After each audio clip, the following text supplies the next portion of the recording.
Hi.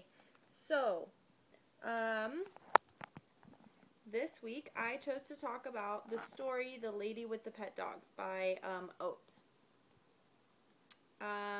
So, the first question that I was going to answer is the one that right after the story it says, which version of the story do you like better, Chekhov's or Oates? And I did read them both. I don't know, maybe I didn't get the memo, but I actually liked reading them both. And it also says in that question, and what's the point of retelling the story? So personally, I liked reading the story, the version that Oates wrote better, the version of the woman's, Anna's point of view, her thoughts and what she was going through in the affair. Let's see. So I found the style of writing of the author Oates. I found that style of writing was easier for me to follow and really engross myself in the story more so than the other author. I feel that the purpose of retelling the story is to talk about the relationship from two very different points of view of the same event. So in Chekhov's story, it was talking about the man, and it was really the same events, but from his thoughts and his point of view and how he feels about the affair and what's going on. And obviously, Oates was from Anna's point of view. Let's see.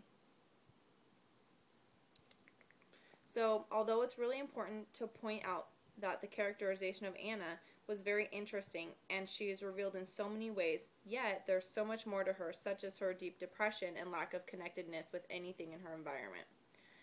This is really evident and talked about in the second part of the story, where she talks about not being part of herself. Her relationship isn't really a relationship. Her love isn't really her love. Her body isn't really her own body, things like that. And that's really classic of mental illness. And I was attributing that to depression, which is probably not related to her particular relationship, but more related to something within herself.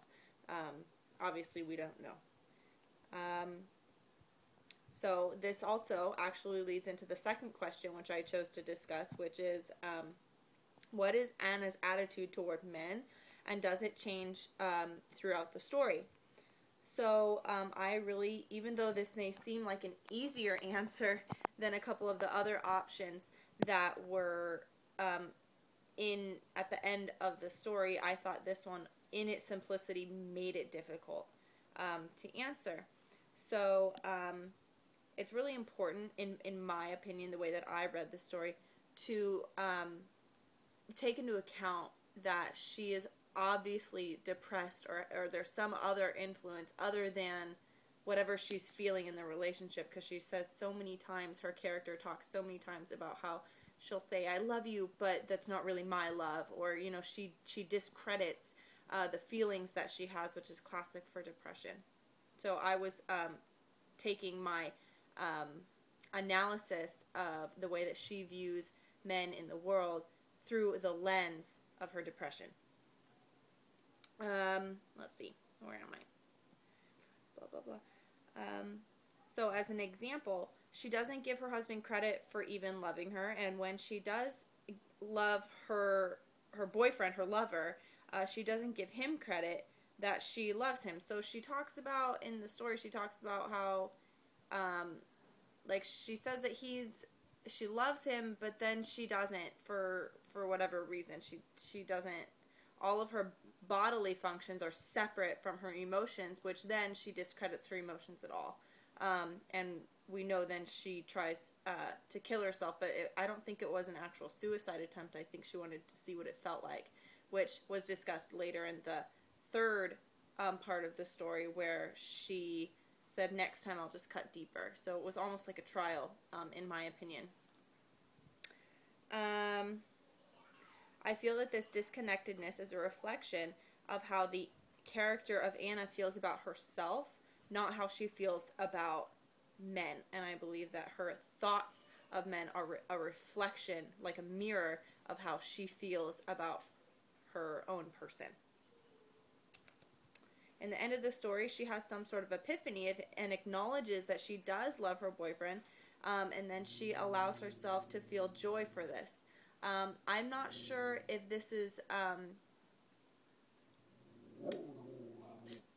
if she is actually not depressed anymore. I don't think that you can cure something like that immediately. So I really don't think throughout the story her views of men change. I think her life is changing, in the way that her thoughts are working in her mind might be changing, depending through the lens of the current affair that she's in.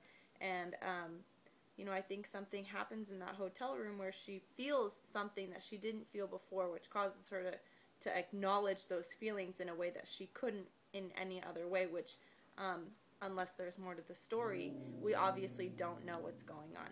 So that's what I'm talking about for this week, and that's how I viewed the story. See you guys next week.